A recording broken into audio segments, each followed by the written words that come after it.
This is Tim Davis. I'm the coordinator of the theater program here at BCTC. I'm also the director and the co-creator of the production that you're going to see tonight. It's called The Next Moment. This is a piece that was devised and created by myself, by former BCTC theater student and current UK theater professor Jeremy Gillette, by a number of our very talented and very creative theater and film students, and a couple of very dedicated faculty members, and a couple of artists from the community. So we've had a whole lot of input on this project. I also want to say a big thank you to Stephanie Fitch and the film program. Without their collaboration and their help, you would not be seeing this tonight. So thank you very much to those folks. And a big thank you to a number of artists from all over the United States who were very open and honest in sharing information with us about their struggle over these last 18 months. I would love to go through and name every one of those people, but that would add an extra 20 or 30 minutes onto the proceedings tonight, so I won't do that, but I will say a hearty thank you to every one of the artists, and these are not all theater artists, these are varied artists from all different walks of the art world: theater, film, television, music. We have playwrights, we have novelists, we have photographers, you name it. I want to say a big thank you to all of you who helped and participated in this in some way. Your openness, your honesty, and your willingness to share with us has been an incredible experience for not just my students, but for all of us. And we really, really thank you. I hope you enjoy what we have put together for you tonight. As always, a big thank you to the Humanities Division, to our Dean Melanie Williamson, to Angie King, to Denitra Wallace, and to all the folks in the Humanities Division. Big thank you. Thank you very much for all you do to support us. Tonight, we would also say that if you look on the BCTC Theater page where most of you accessed tonight's footage, you will see a link to the BCTC Foundation. You can link down in the drop box and hit BCTC Theater and donate any amount that you'd like, large or small. We would certainly be appreciative of anything that you can send our way, as it's been a while since we've had any box office receipts. But we certainly are very appreciative of any and all that type of support that we have gotten in the past 18 months from many of you and that we hope to continue to get. I think that's all I have to say for the night. I just want to say a big thank you to my cast and crew. And as always, with every production that we do this year, we'd like to dedicate this show to the memory of Kiwana Daniel Miller, who was one of our former students. We love you, Q, and you're in our hearts always. Thank you very much, and enjoy the show tonight.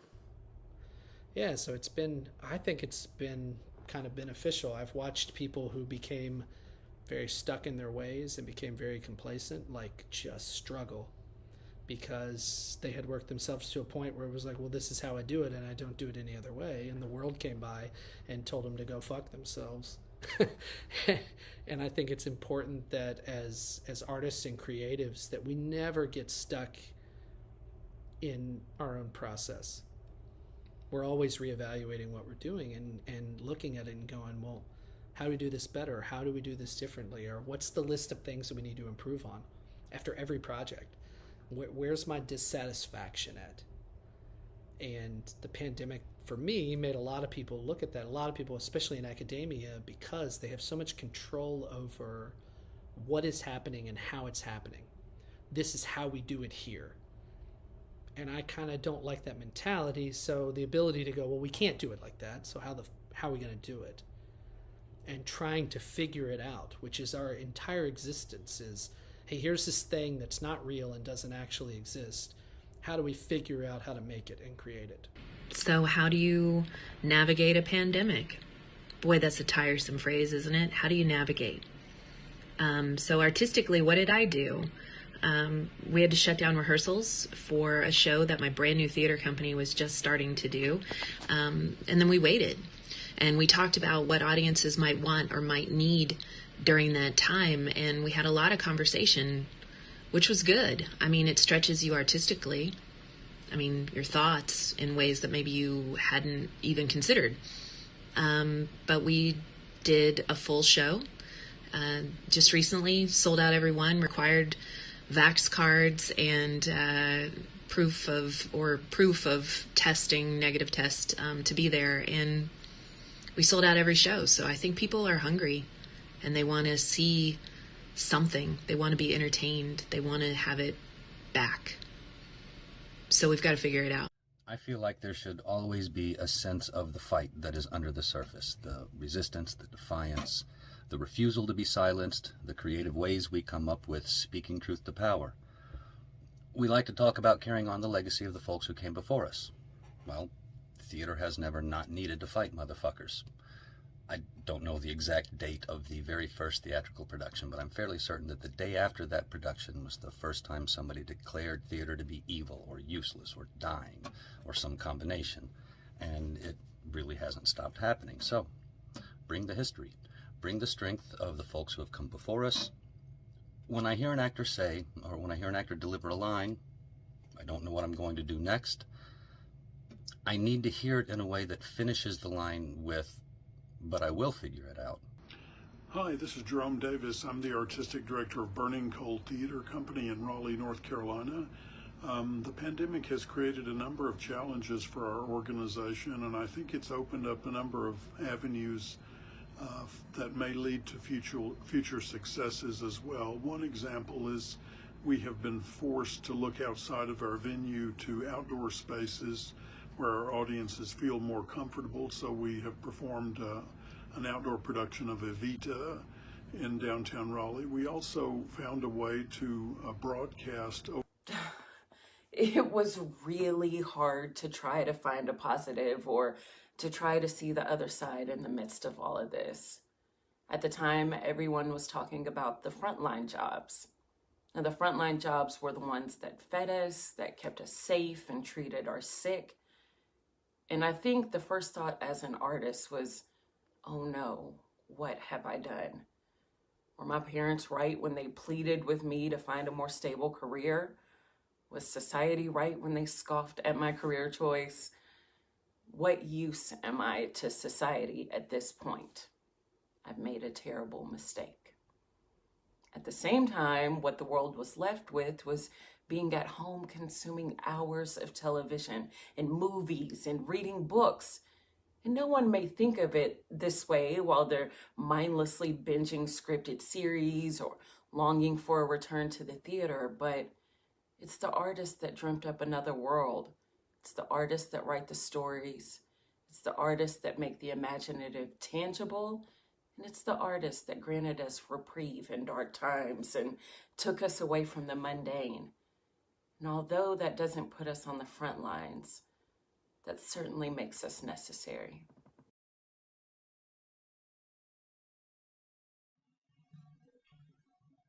Let us ask a question.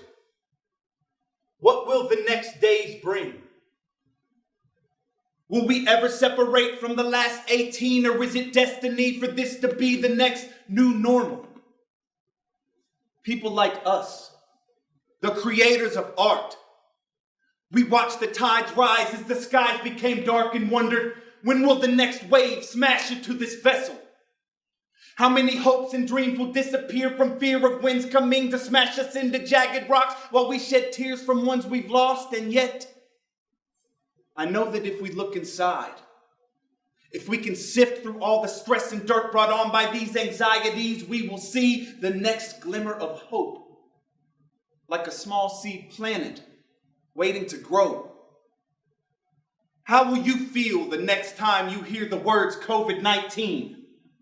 Will you scream out or get that pit inside your stomach? Will you run from it, or will you know that you have the strength to stomach it and make it all make sense? And since it's lost from your control, will you just find the flow and go? To find that peaceful river, the next calm water, the next story that's to be told, the next step you get to take onto that stage, the next page that's written in your script, the next scribble in your composition, the next voice that's spoken in the vocal booth, the next instrument you pour your soul into, the next color on the canvas, splashes of beautiful paint, fresh imagination, the next perspective? Will you feel what's real again and see the beauty all around because it really never left? We've been forced to feel things we've never felt, change and pain we've never held. So let us ask a question. Where do we go from here? What can you do the next time you feel that uncomfortable feeling? The next second, the next minute, the next hour, the next day, the next week, the next year. Will you allow that fear to control you? Or will you guide it into creating something special? The next moment is already here. I was hired as community liaison 1 month before the pandemic hit. I'm a hip-hop artist. I'm an actor, and I'm an influencer. The pandemic boosted my career. I'm an actor, producer, writer, voiceover artist, and photographer. I am currently working as a set designer in television. I was and still am teaching at a small school in Middle Tennessee. I teach and mentor the stage managers and K-12 higher education students at the university. I was and still am an active recording artist. A radio personality at a media market station here in the Midwest. I was and still am president of the board of directors for a large community theater, where I've served in that capacity since 2008. I'm an operations supervisor for costumes at a major theme park. Since the start of the pandemic, I've been involved in 4 virtual productions, a small film shoot, and 2 virtual readings and scripts in development. The pandemic had very little effect on me besides being cautious and sensible around other people, and not playing a gig for over 13 months. A PPP loan from the government allowed us to keep our staff paid through at least part of the summer, but by late June, all were on partial leave, if not completely furloughed. We built a live music business during COVID. Believe it or not. We produced theater together. I directed. I was a performer. I'm also the director of operations for an arts and culture center. He's also an MC for local burlesque shows. And I also play in the Lafayette Orchestra. Oh, I don't know if that's applicable, but it's an art. So we're heavily involved in the arts in a myriad of ways. The past 20 months have been some of the hardest of my life. Yeah. The theater's all shut down and they still haven't reopened. I created one-man solo plays about my experience growing up with a disability. Then the pandemic hit, and it all vanished. Yeah. Well, I used to be a photographer at the major theme park. Oh. And it used to be magical to see the faces of people meeting characters for the first time, young and old. But now because of COVID, we don't have that. No.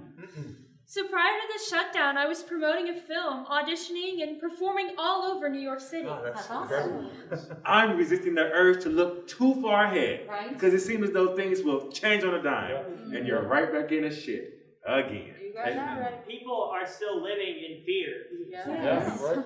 Camaraderie and interaction are vital to the creative spirit and a sense of inclusion. In an instant, the pandemic ended all of that.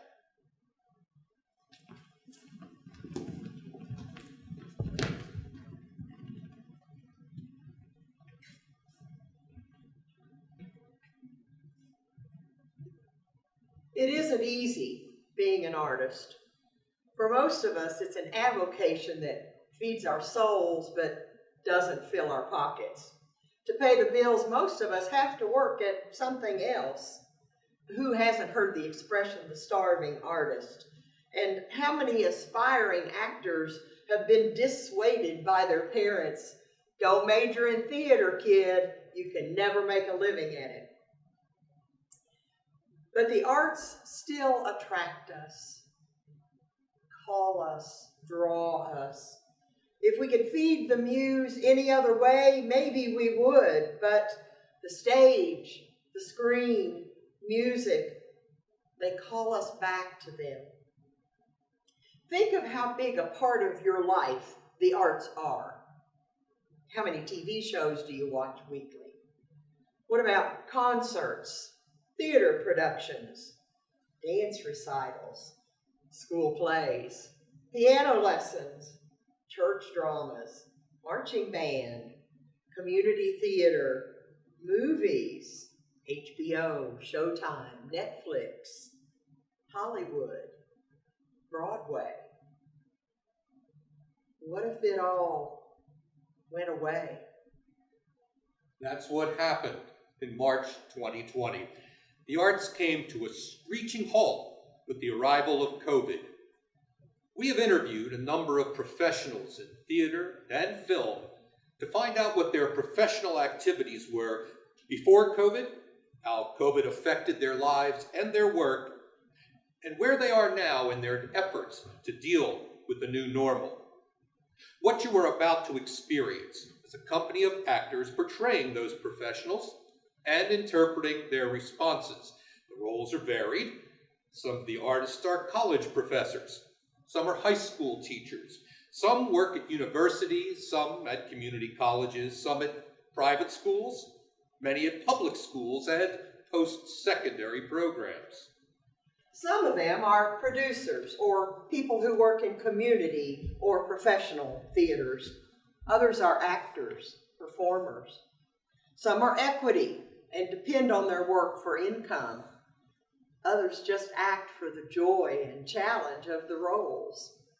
And some of the artists are involved in photography, film, music, radio, writing. But whatever their role, pun intended, they have been affected by the pandemic. Their lives have been turned upside down. And now, a collection of woes from educators from across the country. We are finally moving forward with in-person shows. We might restrict the audience to faculty and students only. The students are required to be vaccinated to be on campus. Masks are recommended, but that could all change before our first show in September. We are planning to present one show in November, but who knows? We're working on protocols with the university, but I don't know them all yet. I don't know any of them yet. Right now, all of our shows are planned in person, but we're ready to pivot to streaming. We're not doing our first show this season, and not outdoors. It's just too damn hot here, and it rains so much this time of year. Our university is following the state protocols. We are following the protocols! And we live in an unfortunate state with a governor who is refusing mask mandates. If that man had not been our governor, I shudder to think what things would have been like here. We're wearing masks for 3 weeks, requiring our actors to get tested weekly, but we're supposed to be performing in person, but I don't know how that's going to happen, quite frankly. I'm so frustrated with our state and our administration. They are making it harder for us to keep people safe. We were told we cannot ask them about vaccinations. We are not doing a show this semester.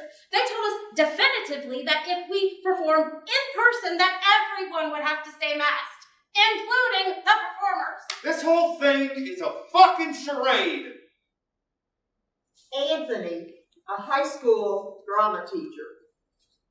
I was, and still am, teaching high school theater in a small school in Middle Tennessee. I was in my 27th year when the pandemic hit. I've experienced nothing like it in those 27 years. Last year, we were in school, in person, for 1 month. Then we were all sent home for 2 weeks to go virtual. It didn't go well. It's hard to teach an invigorating theater class from 15 miles away. My classes became more like history lessons as we lost the fun aspects of the average drama class. The theater games, the duet acting performances. This scenario was repeated 3 times that year, each with a 2-week learning break. I think there have been many lessons learned about how important the in-person teaching experience is. Grades suffered when kids were left alone on their own devices, often home alone. They simply did not do the work. Hopefully, there will be a greater appreciation for the human teaching experience than there has been in the past. There is simply no substitute for being in a room with one's peers. The in-person experience should be valued more than ever. I mean, we were lucky here. We've not missed a production since the pandemic hit, but this isn't over. Emily, a community college theater professor. My mother used to work part-time with me as my musical director, seamstress, and set decorator. She was an elementary music teacher before she retired, and my students called her Mother Teresa, which was fitting. Mom had been living with breast cancer for 5 years. Soon after we got the news that school would remain online for the rest of the semester, we also found out that Mom mom's experimental drug was no longer working on cancer. The new drug had the unintended consequence of esophagus damage. My music teacher mother lost her voice. The radiation weakened her lungs. I would love to tell you that I used my pain to perform wit and won all the awards. I would love to tell you that my students sang to her over Zoom as she lay dying. As you probably know, though, one of the biggest side effects of the pandemic has been the confusion and loneliness, and the usual funeral fare didn't happen. We grieved with our families and from a distance. So many of us have lost loved ones during this pandemic. In an industry full of hugs and partner dances, cast parties, and circle time, laughter, and staged fights, we had to keep our distance, which was particularly painful. Every time I walk into my beloved theater, I find little reminders.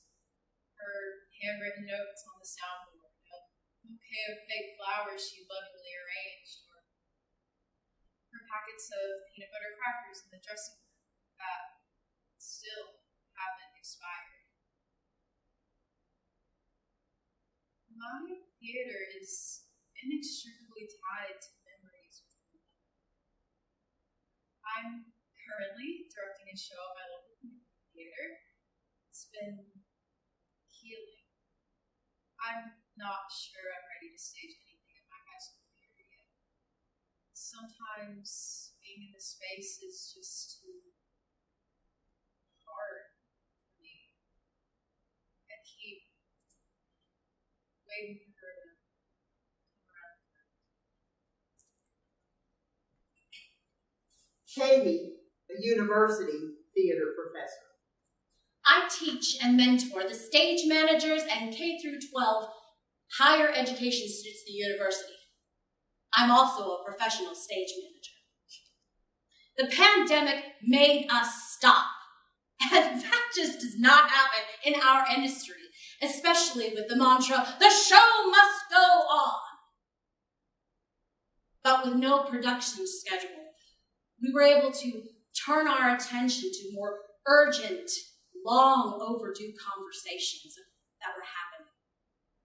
I know for us, it was our students that were the driving force, asking the hard questions about why our system is inherently racist.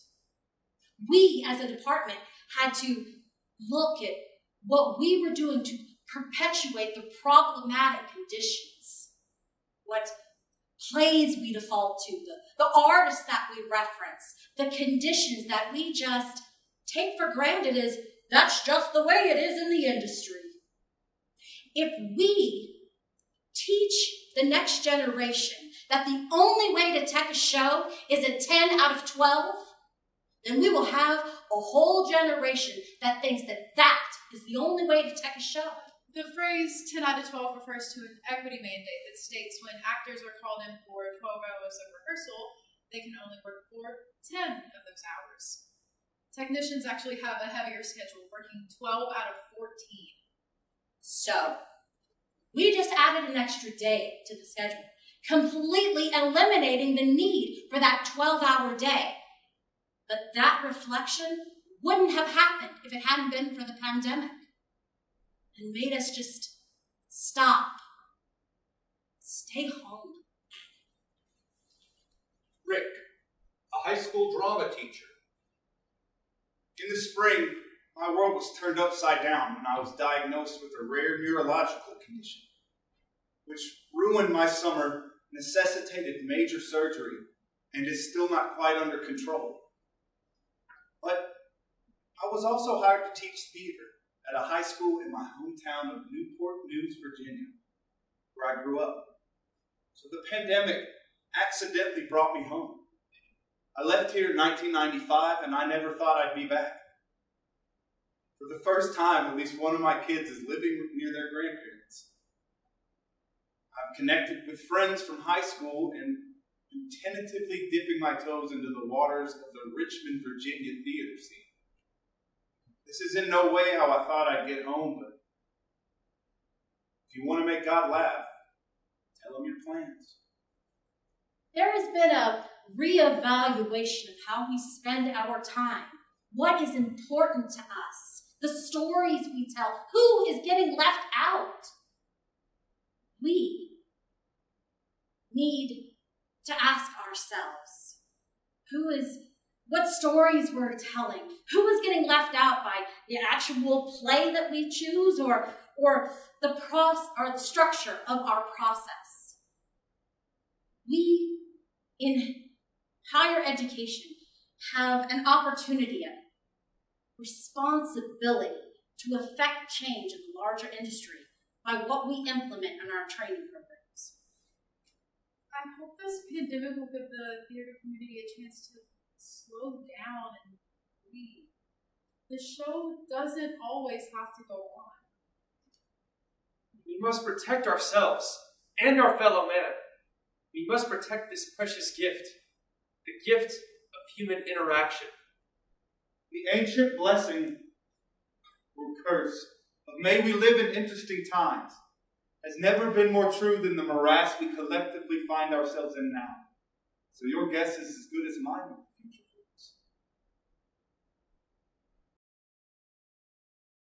On March 12, 2020, New York Governor Andrew Cuomo suspended all Broadway theater productions. The Metropolitan Museum of Art, the Metropolitan Opera, Carnegie Hall, and the New York Philharmonic all announced that they would temporarily shut down. Cuomo also ordered an end to all gatherings of more than 500 people. That encompassed all 41 Broadway theaters. By definition, Broadway theaters must have more than 500 seats, and most have more than 1,000.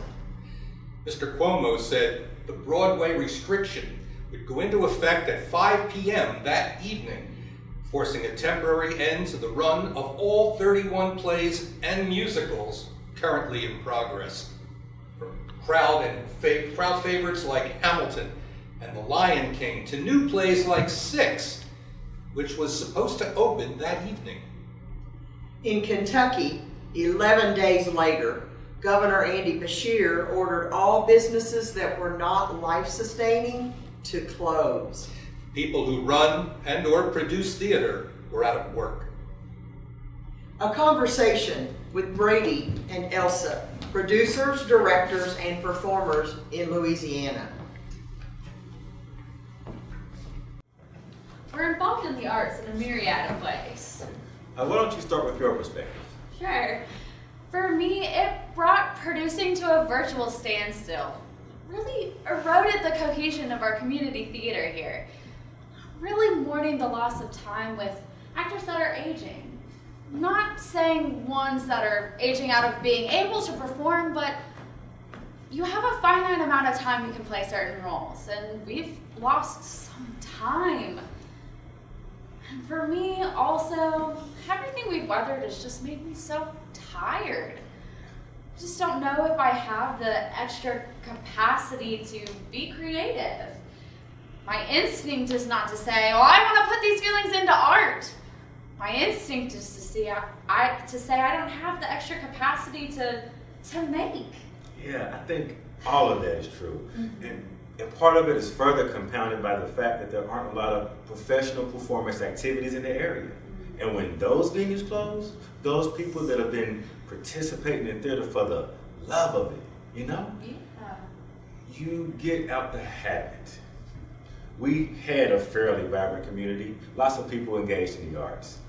It was really interesting when the pandemic first really got up to speed, because now there is no theater to do. And you can see people, and there seems to be this big dynamic push of, hey, let's do this show through Zoom. Yeah. And you can see people really experimenting with different ideas, really pushing the boundaries of technology-supported theater. But after a while, for some, the excitement, it went away. The thought of putting together a show through Zoom that you know wasn't going to do what your heart hoped it would. There have been some venues that have opened up, but the numbers haven't been great. And it makes you wonder, how long will it be, not only before the performers get back in the mix, but also to rebuild an audience. We're talking about putting on a one-man show about suicide. It's about appreciating the little things in this world, you know, when everything's going to hell in a handbasket, what are things that you can grasp? And you know, we talk about it, but we don't actually act on it, right? And I think it's very valuable to explore why we're not actually doing it. And I think it's because we're navigating life and I hate this phrase, but what this new normal is supposed to look like. And I think until we can figure it out, I don't know when we'll get back to it. Steve, managing director of a small professional theater in Virginia. I had attended the annual Southeastern Theater Conference at the end of February 2020. By the end of that weekend, things were already looking grim. I had sent messages to my staff to purchase as much hand sanitizer and sanitizing wipes as they could find. On the flight to Louisville on Thursday, I noticed one mass traveler. On the flight back 4 days later, there were dozens. By March 13th, we had already begun to plan for a postponement of opening night and other possible impacts. By the time the governor announced his stay-at-home orders, we had planned to push off opening night for 2 weeks to help flatten the curve. Within a week, we knew that 2-week postponement was a pipe dream, so we announced plans to reopen in May and condense the rest of the shows through the rest of the summer. But little did we know it would be another 18 months before we had an audience in the theater. Bob, actor, director, producer, and board member of a vibrant community theater in Kentucky. We were in pre-production of a 10-minute play festival when COVID broke out. There was talk of canceling the play fest, but ultimately we felt like we had a crew that could pull it off. And even if that didn't bear out, I would rather fall flat trying than not give it a shot. There was no pressure to make a profit on the show, and I didn't really think there was anything left to lose other than the opportunity and the adventure. The main point I keep coming back to throughout all of the virtual productions is that I'm not interested in what this isn't. I know we're not in a theater, or even altogether in the same space. We're not doing live theater productions as we've done them in the past, and I'm not trying to replicate or recreate or replace that. I'm more interested in what this can be, what this can mean, what this can do. I felt like we were on the ground floor of something that was necessary at the time if we wanted to work on our skills. And we had so much room for exploration. It really felt like we were riding a roller coaster and building it at the same time, and I mean that in a good way. And I feel like we're still in that space. And once the necessity goes away in terms of mask mandates and social distancing, the opportunity and the need will still be there. I believe there will be a need for this kind of work that is independent of the pandemic. Bo, artistic director for a small professional theater in Kentucky, and John, artistic director of Lakewood Community Theater near Nashville. When the pandemic hit, all productions screeched to a halt with no live in-person theater for over a year. I'm still struggling to keep our theater on stage. It's been hard. It's been difficult. As I articulated to a friend just yesterday, the pandemic has stripped all the fun and personal nourishment out of producing and left all the uncertainty and frustration. It's been hard. In my little corner of the world, it's been a game changer. In March of 2020, it's like the world stopped spinning. And like so many other theater companies in the Nashville area and beyond, we had to shut ourselves down. We needed a better long-term financial plan, a new marketing strategy, and most importantly to me, a way to keep the theater arts alive without compromising the need to keep ourselves and our patron base safe. The first couple of months were the hardest, especially as we watched so many of our sister theater companies in the area fold. And quite frankly, were it not for a few generous angels who stepped in early on to help us, we may have also shut our doors permanently. Our public health crisis has hit us in tandem with the reckoning on both issues of race and income equity. It has revealed a number of painful realities about how we have been living for decades, and how great changes will be needed to heal and restore the best of what we had, and to get rid of the worst. We've also been able to plan and implement changes in our education program and begin the much needed work of inclusion, diversity, equity, and accessibility that is far too lacking on the southern edge of the former capital of the Confederacy. We as a theater have changed in many little ways, but stayed the same as always in others. I do find myself looking for more opportunities to open up the space and or to facilitate others, especially for those voices that have been excluded and marginalized. It will continue to be a challenge. COVID may be here to stay in some form for some time, but that, in a way, is a good thing. Not the virus. The virus in itself has been heartbreaking to so many people. But it's good in a sense. It's good, at least for me. It's shown me how our little theater can be an example of how to create arts in a safe and effective manner, and how sorely needed the arts are right now. And it's shown me how directing and producing and theater in general can bring us all together, now more than ever. We are trying to follow the new rules of polite society, but we're hindered because other venues in town aren't following the rules. I've had to lay off staff too. And all of these things contribute to the daily stress that makes it hard to say, hey, let's do a show, you know? Like, where does this land in the whirlwind of everything else that we have to contend with? Do you remember after Katrina? We were living in New Orleans at the time. Do you remember how much we napped? Oh yeah. I feel that same level of exhaustion. I don't know that I have the extra capacity, the extra energy to be creative. I want to take any extra energy I have just to deal with whatever tomorrow brings. We must, none of us, take anything for granted again. And we must all help each other out. Every day. On Friday, October 8th, 2020, the Broadway League announced in a press release that it would continue the suspension of all ticket sales for Broadway performances in New York City through May 30th, 2021. Finally, on August 3rd, 2021, the first Broadway play opened since the coronavirus pandemic shut down theaters in New York City in March 2020, with vaccinations and masks required for all audiences. Almost 15 months with no live performances for actors and other performers on Broadway. In other locations, actors were scraping by. Before the pandemic, I was living the typical LA actor life. I was bartending 2 nights a week and driving all over LA auditioning. It's been 2 full years since I've been able to create anything. I'm a professional equity actor based out of New York, and the pandemic halted both my jobs instantly.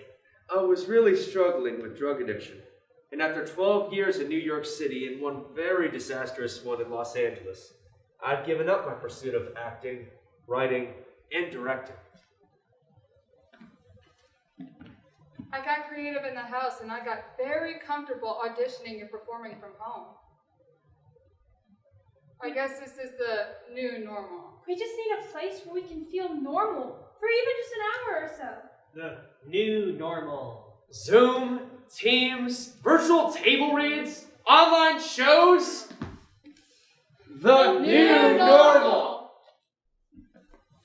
It's been really hard to find a positive in all of this. Fran, an LA actor. I am an actor. Before the pandemic, I was living the typical LA actor life. Commercials were my bread and butter, so sometimes I would drive across town, sometimes to wait for 45 minutes to head into a room, slate my name, then do some ridiculous audition. If I was lucky, there would be a script, but most of the time, it was just a look, or a reaction, and scene. And I was also a recurring co-star on a network procedural, so every 6 weeks or so, I'd get booked and go spend a day being a bitchy nurse.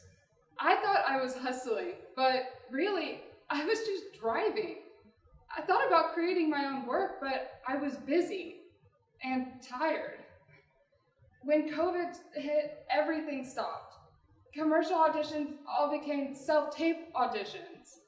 They were weird when they happened in person, but at least we had a session director there telling us what to do, and if we were totally off mark, all of a sudden, it all had to happen at home.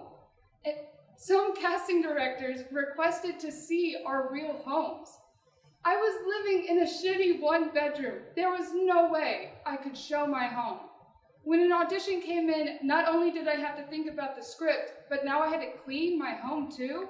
We were suddenly expected to be actors, directors, DPs, and editors. And I had to quickly learn the best way to set up. I spent big bucks on backdrops, lights, tripods, mics, and then I had to find a place to store it all in my shitty one-bedroom apartment. I have not booked one commercial since COVID. It's definitely been disappointing. Chris, a New York actor. March 12th, I got the call from Broadway not to show up. And an improv show I was in was canceled that weekend. There I was, sitting in my pod, watching the pandemic unfold through the news, Facebook, and friends through conversation. Not to mention a current political leader who was not equipped to help us as an American people. And from March to December, I spent time in my apartment taking every acting class via Zoom, and I also adopted a lovely Norwegian forest cat. And then Azriel, you know, like from the Smurfs. And I started maneuvering for things that were COVID compliant. I got lucky and managed to book a theater production of Noises Off in February of 2021, right when the vaccine was beginning to roll out. I thrived during the pandemic because, as an artist, it was the first time I didn't have to hustle for my money all the time. And while I wouldn't wish these circumstances on us again, I am grateful for the time that we otherwise would not have had. Jesse and Brian, professional actors. When I found out that COVID was going to change the course of my life, I was sitting by the pool enjoying a rare full day off without travel. I was the lead in the national tour of An American in Paris, and we were on a hiatus for a few weeks. With unemployment stretching on, my husband and I decided that it would be important for me to apply for a faculty position job. If I was lucky enough to get one, that would mean moving far apart. Finally, I found one, and it was 4 hours away from my husband, and I had to be in a mask the whole time. I'm definitely proud of this experience because it made me a more tolerant, patient, and open-minded artist. I'm grateful for that. I was really struggling with drug addiction. And after 12 years in New York City and one very disastrous one in Los Angeles, I'd given up my pursuit of acting, writing, and directing. I moved back to my home state of Mississippi, went to treatment, got clean, and began to act again in the local community theater and small film projects. I even dusted off an old screenplay I'd been working on. I directed several plays in the local theater and my first short film. Then I decided I wanted to give my dreams another shot. I moved back to Los Angeles in September of 2019. 6 months back in California, as I was just ready to get myself back out there as an actor, we went on lockdown. And I had every intention of being more creative than ever.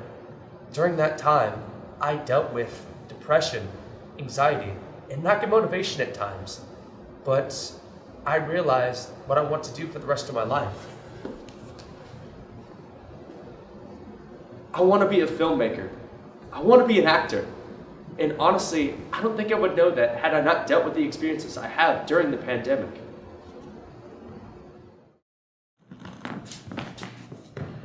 On March 12th, 2020, the same date that Governor Cuomo suspended all theater productions, AEG Presents and Live Nation Entertainment, the corporate giants that dominate the concert industry, suspended all North American tour engagements.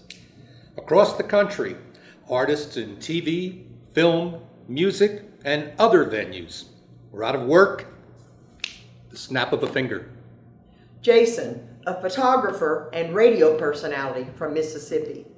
And David, a morning radio personality from Ohio.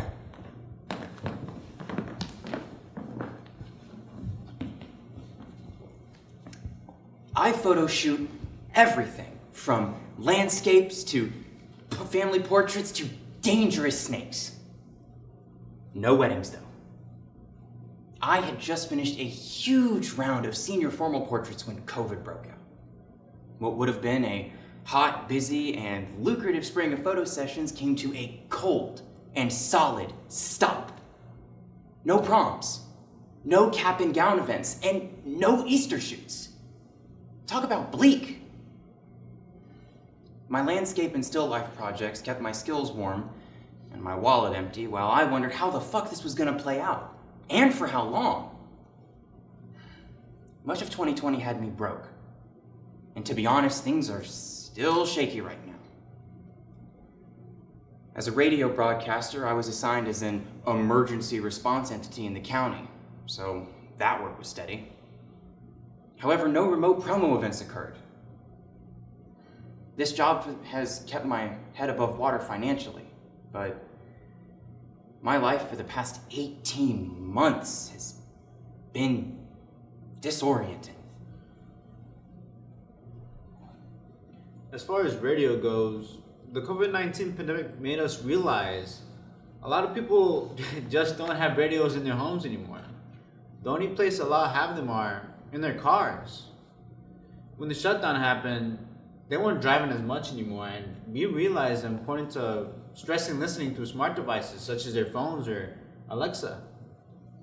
It was difficult doing a morning drive radio show when there was hardly anybody driving anywhere. So now we just pound home the app and smart device listening. Jim and Michael, both working musicians. I was, and I still am, an active recording artist. And since the majority of my recording work is done solo, a lot of that's continued as before. But as a performing musician, that has dried up completely. Which is especially frustrating to me because I primarily play in a group setting. My main group didn't so much as rehearse for 19 months, nor did any of the other group settings. And believe me, it showed when we returned. That, combined with social distancing and limited portability, have made it more challenging economically for big clubs to host us. So we have less places to play. But hopefully, that'll all change soon. Yeah, 2021 certainly wasn't a banner year for live music. You're on to do a show, then you're off. It's canceled, rescheduled, canceled. All those tickets purchased so optimistically only to have the show pushed a year. The big guys, the Stones, Guns N' Roses, they can afford to enforce some pretty strict guidelines, and they do. Vaccines, twice weekly tests, closed backstage and dressing rooms, but the little guys are not so lucky. We are at the mercy of club owners and greedy promoters. And the guys in the band all take COVID safety very seriously. We have buried friends and family, and we have seen this thing shut down our business. But still, what do you do when you've traveled 1,500 miles only to discover there's no mask requirement for the audience? You do the gig and split. No partying, hanging, and drinking with the locals on this run. David, a mind coach and performing strongman. I went from being elbow deep in raw chicken at a fast food joint to being a motivational speaker and traveling strongman. Then I was being told I was lucky to do this as a job, and for years I'd say, you're right, I am lucky. I'm just the luckiest dude to ever scare people with a piece of steel. That's awesome, I'm lucky. Then one day I read a quote that said, luck is when opportunity meets preparation. It's the foundation of what I do. But how could we have been prepared for how COVID would affect our lives? My entire 2020 was canceled. The pandemic completely shut everything down and forced me to change my approach on what I was doing and how I was doing it. I did one rescheduled show in August, and then I did a few virtual events, but those didn't pay where I was used to getting paid a considerable amount to get on stage. It really hamstrung my livelihood. Beth, a playwright and novelist. As an author, well, I've had to contend with publishing delays and general industry upheaval. My process of creating wasn't affected. As a playwright, the rug was pulled out from me entirely. Productions canceled, theaters shuttered, and it became unclear when there might be somewhere for any new scripts to go. As a theatrical scout for a licensing company who was used to seeing 4 or 5 plays a month, I was completely furloughed from my position. And that's just the external stuff. The pandemic impacted my work by shifting my day schedules, running me in emotional circles, robbing me of childcare, changing my notion of safety, and causing so much internal upheaval that it is absolutely impacting what I create and how I create it. I'm thinking much more deeply about my work, all of my work. Some artists have managed to thrive despite the woes of the last 18 months. Take Walt, a rapper, influencer, and actor from New York City. Pandemic, it boosted my career. I was stuck at home, a little stressed. Everything just seemed uncertain. So I turned to what I know best to keep me free, and that's creating. Now, I already knew how to produce, so I continued making music for my small fan base. But then, I saw this video on a new social media app called TikTok, and how it was still in its beginning organic reach phase. Meaning, if you put out great content, then the algorithm will push your videos out to millions of potential fans. And I was growing frustrated with the other social media sites because it was really hard to grow my fan base. I felt like I was just turning my wheels without going anywhere. So on TikTok, I decided to post some older previous videos from YouTube, Facebook, Instagram, just to see how they would do. And there was a little growth. So I kept grinding. Then, one night, I decided to post a video of me reacting to a man hitting a cobra in the head. Knocking it out. So, I went to sleep, woke the next morning, and checked. And the video, it went viral overnight. I had 2 million views and gained 16,000 followers. That was more than the other platforms combined. Next thing I know, SportsCenter reached out to me and asked if I was the creator of the Jordan versus LeBron James rap series. I said, yes, I am. They said, well, we would like to feature these across our platforms. In my head, I'm like, hell yeah. I was so excited, I posted a screenshot letting everybody know. Next thing I know, people hit me up like, yo, your video's on SportsCenter Instagram. My videos, it went viral. I had hundreds of DMs telling me how dope the series was. But I was still looking for ways to combine rapping and acting. But now I wanted to add some comedy in there because comedy does great on TikTok. So I came up with this thing called the Weird Bar series, where I would come up with the funniest, weirdest lyrics. That blew me up on the app. I gained 2 million followers in a couple of months. Now, I get recognized in public, and people ask me for pictures and autographs. And Mike and Aaron from Lexington. I'm Mike. And I'm Erin. And we built a live music business during COVID. Believe it or not, we decided to have a New Year's Eve Facebook Live event where we could play music and celebrate Mike's birthday. She said, what do you want to do for your birthday? I said, to play music live somewhere. So all we could do was play live right there from home. And our friends from all over participated. It was really cool. It was a feel-good moment because the pandemic had just worn us down. It had worn everyone down, whether you're in the arts or not.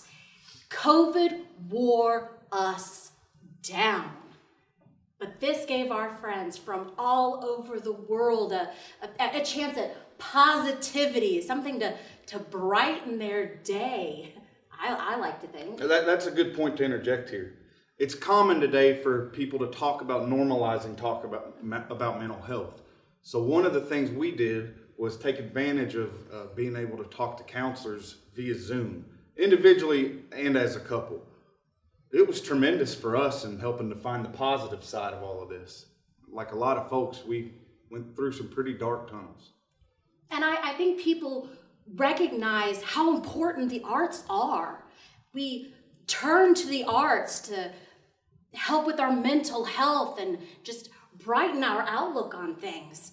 And for us, this is what we do. We had to get our art out there. And we work this as a job. This isn't just a hobby for us. In the last 7 months, we've played close to 50 gigs. It was weird at first. I'm not gonna lie. When we had our masks on, unloading, setting up, all up to the point where we started singing. And then we just kept going and going and building our business with our band.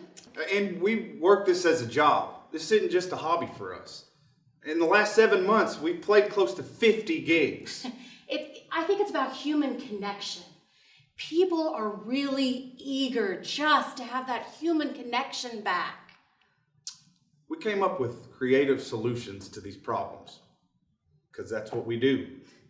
Creative people doing creative things. The actors, dancers, musicians, artists, all being creative and doing what they do. On August 3rd, 2021, Broadway began to reopen. The first play, Passover, a modern twist on Waiting for Godot, was sold out for its first preview at the August Wilson Theater in Manhattan.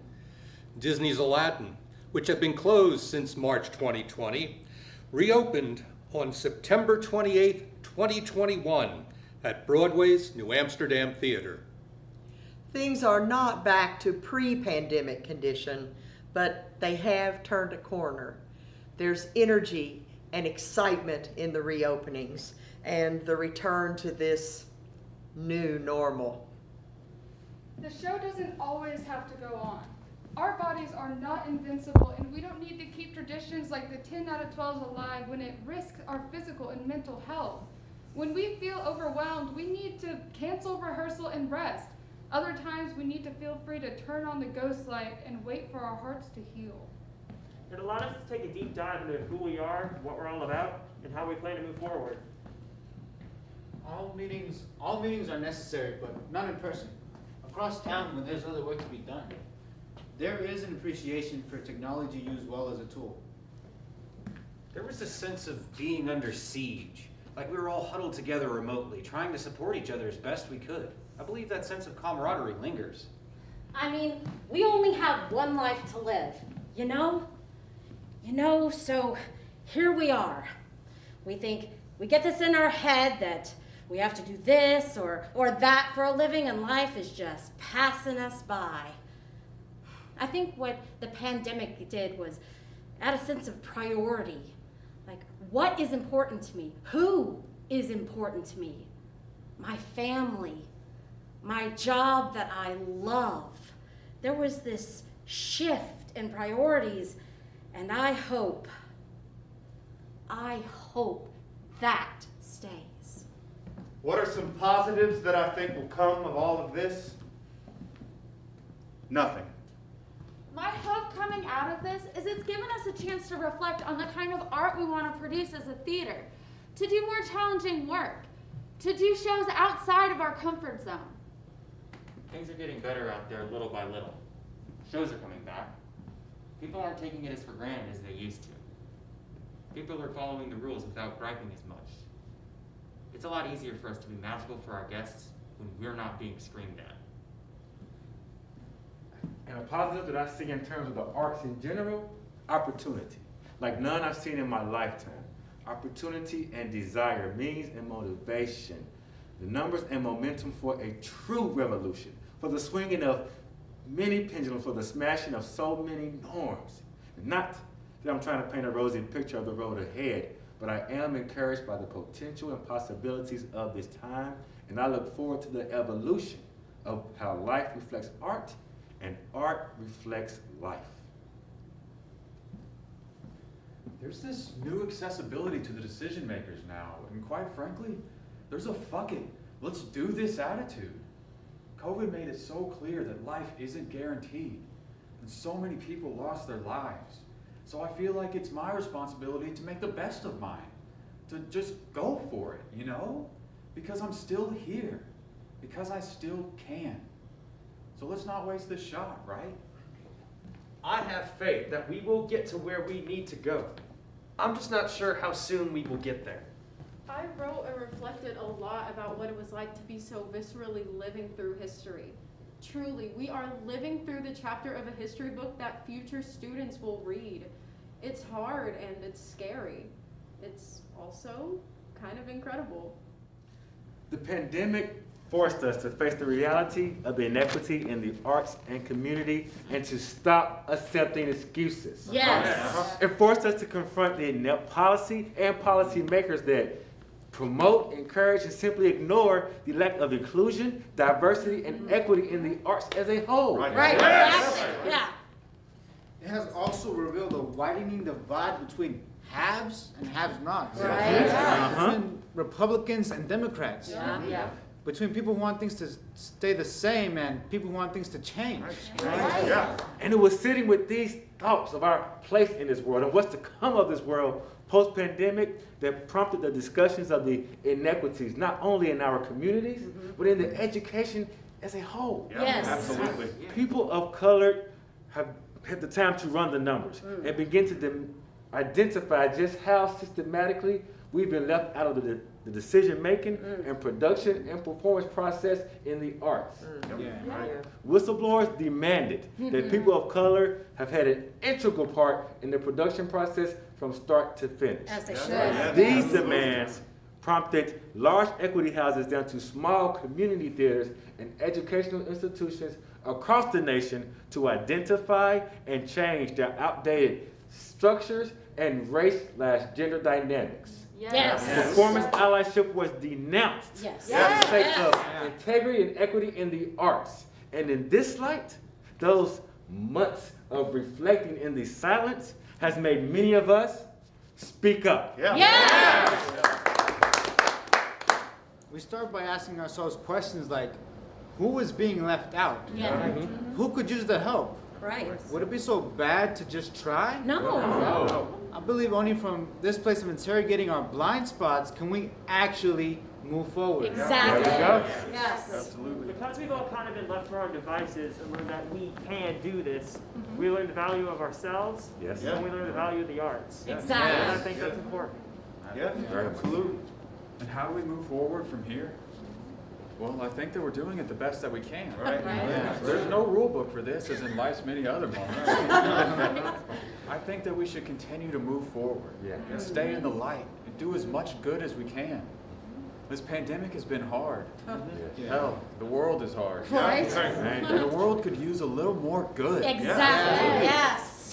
I think that all those people who have found this new courage and those who have decided to become actively more unified with their fellow humans will continue to carry these attitudes into the future. That's right.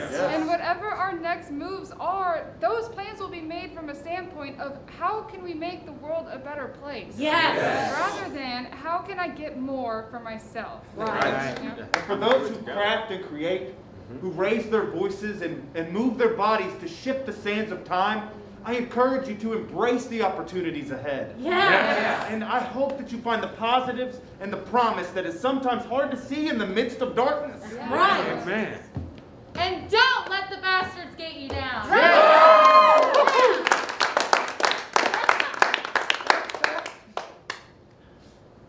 everybody, that's 10 minutes. Thank you, Jen.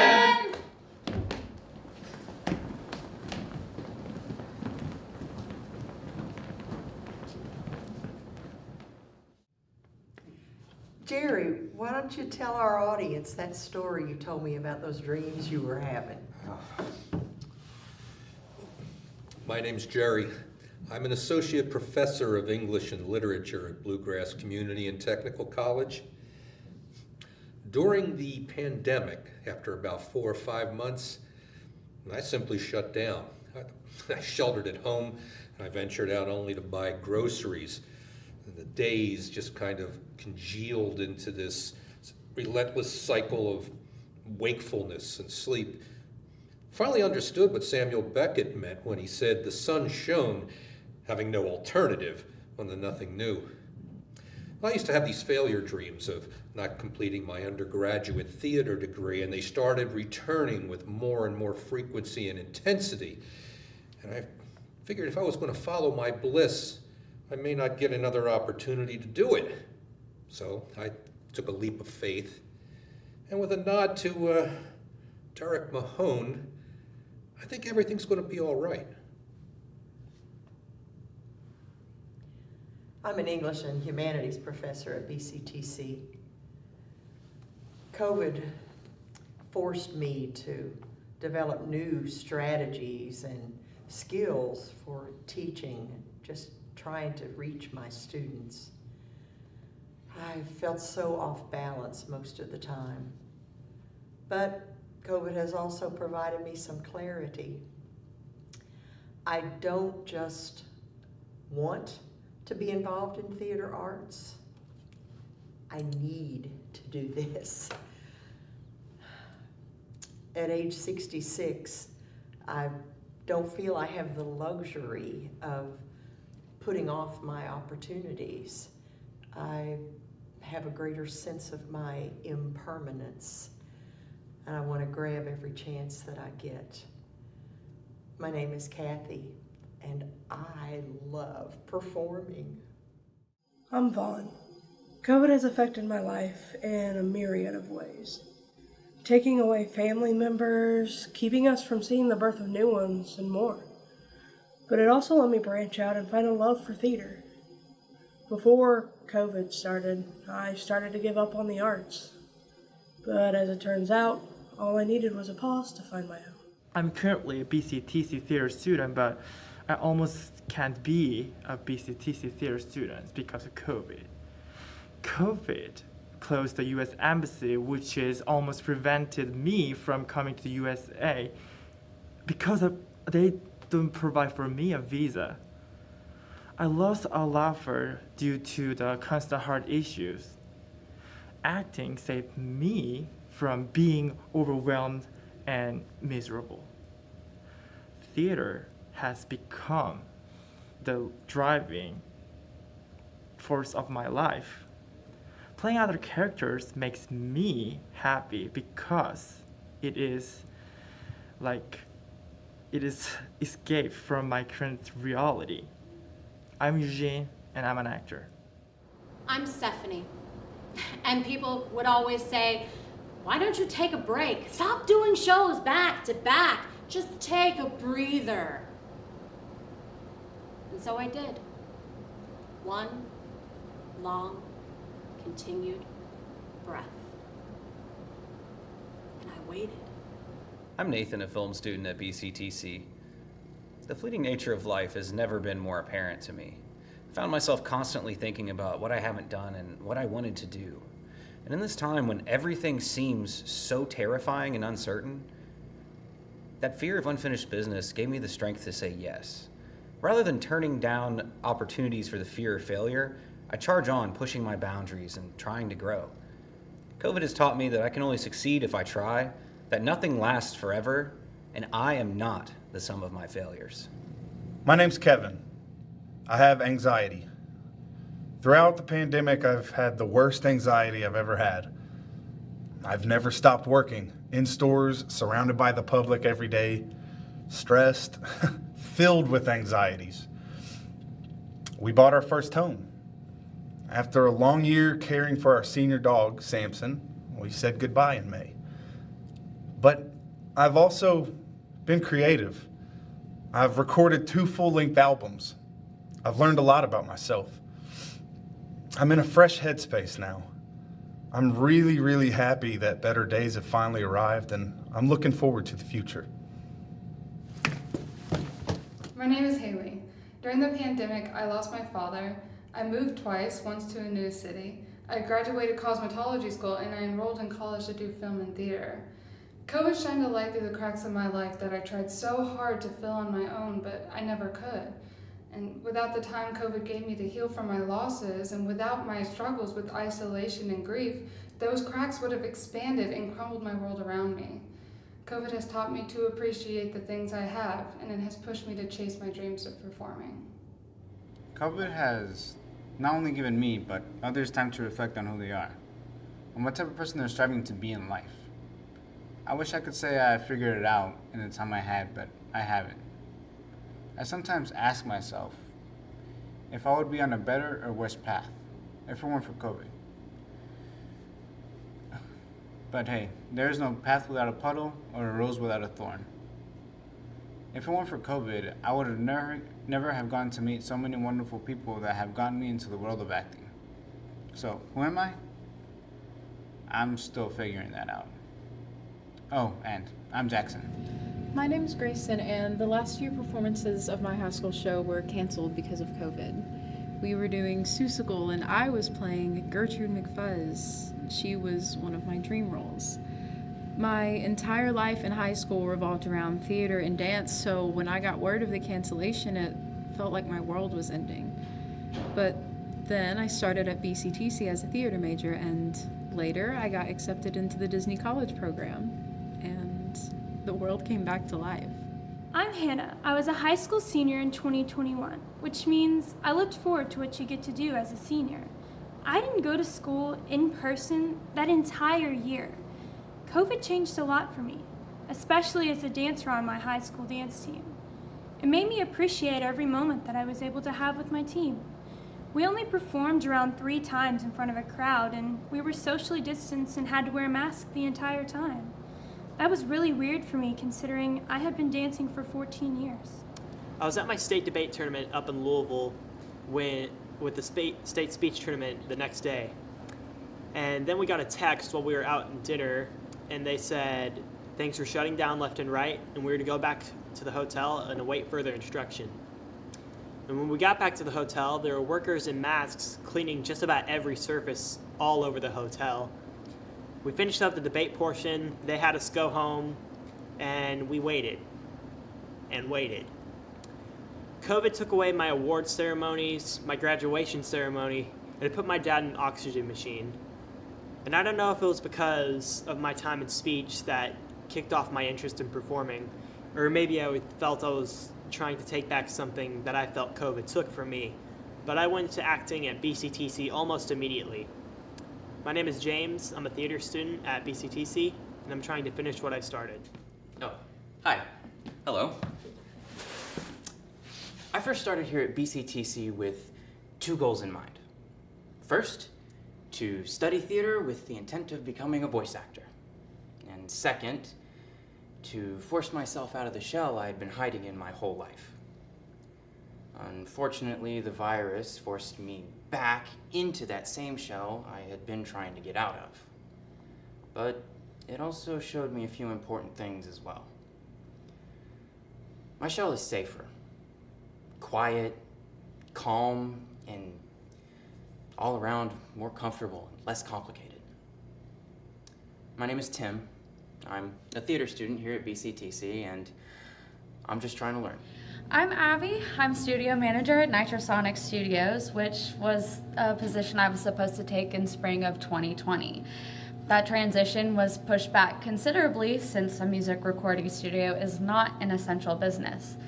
So I spent another 1.5 years working 90-hour work weeks in a job that I hated, which I guess makes me one of the lucky ones that still got to work, but really made me realize how miserable I was and really cemented the fact that where I belong is in my studio.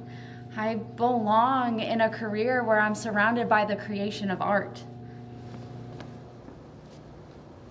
I really started to feel like I was improving myself mentally and really pursuing acting as a career. But then the pandemic hit, and all that went out the window. As the months went by, my mental health worsened, and I didn't know what to do next. But then something just clicked. I'm not giving up on myself. I will pursue a career in acting, and I will make something out of it. My name is Jake, and I'm an actor. My name is Emmanuel, and when the pandemic hit, my life as a father and director at a community center continued on. Lots of changes and challenges, but it continued on. My life as an actor stopped, suddenly and completely. Although my passion and love of acting burned bright as ever, in the beginning I began to lose hope. See, while the pandemic provided time for some to truly begin creating and producing their own works, I lacked the time and creativity to do the same. Ironically, during this time, as I bit enviously witnessed the creative geniuses, the beautiful minds of my fellow artists as they took the time that this tragedy has provided them to do some amazing things, the embers of hope began to burn in me once again. See, because I realized that out of this storm will come a flood of wonderful and amazing works that will require talent such as myself to help bring to life and to share with the world. Before COVID hit, I was recovering from a stroke. I was a college student, and I was working myself to death. I grew up with a disability, and I always thought that meant that I had to work harder than everybody else to make it, but that just led me to blood clots in a hospital bed. But COVID gave me an extra long time to recover, and that gave me an extra long time to think about what I really wanted to do with my life. So, to follow a childhood dream, I enrolled in the BCTC film program. And I even got my first role after an actor dropped out due to COVID. And I found my passion because of it. My name is Nick. I'm a student. Now I can finally say I'm an actor. Where do we go from here? What can you do the next time you feel that feeling? The next story that's to be told. The next step you get to take onto that stage. The next voice that's spoken in the vocal booth. The next instrument you pour your soul into. The next color on the canvas. The next second. The next minute. The next hour. The next day. The next week. The next year. Will you allow that fear to control you? Or will you guide it into creating something special? The next moment is already here.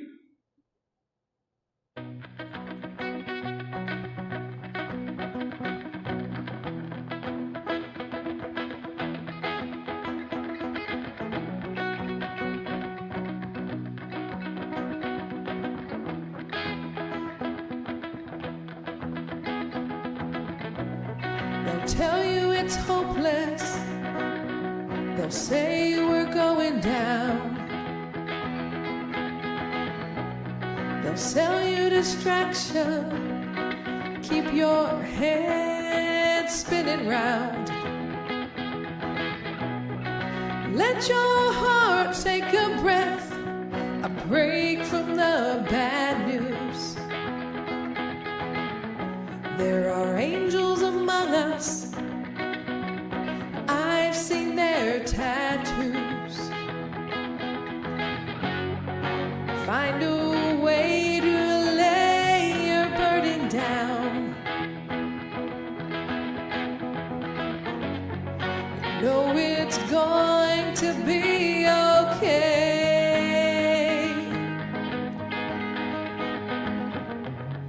Sometimes all you need to carry on is one good day.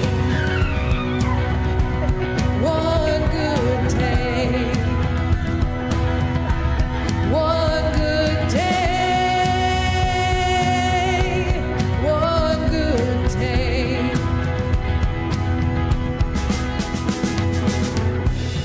I need to slow it down.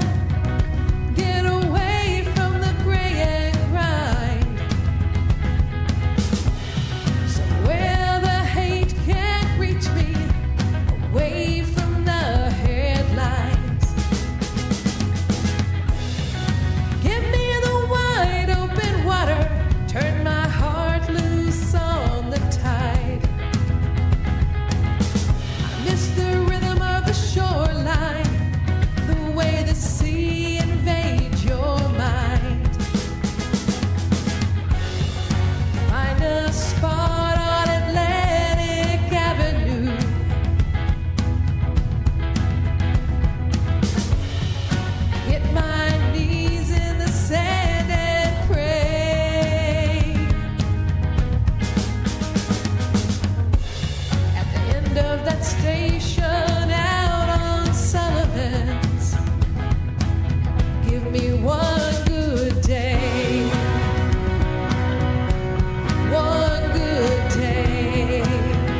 turn the key.